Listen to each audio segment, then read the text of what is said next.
उल्लू हेलो अस्सी 420 80 9211 तुसी 420 तुसी 9211 उल्लू हेलो। 90 की दहाई में ड्रामा सीरियल ऐनक वाला जिन ने बच्चों और बड़ों में यकसा मकबूलियत हासिल की।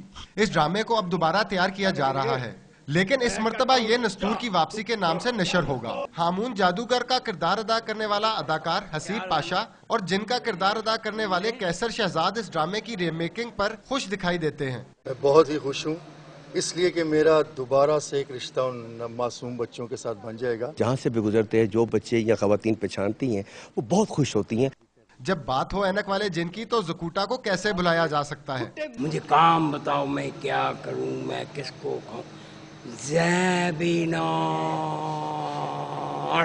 ड्रामे को मजीद दिलचस्प बनाने और हकीकत का रंग भरने के लिए 3D और एनिमेशन टेक्नोलॉजी का इस्तेमाल किया जा रहा है।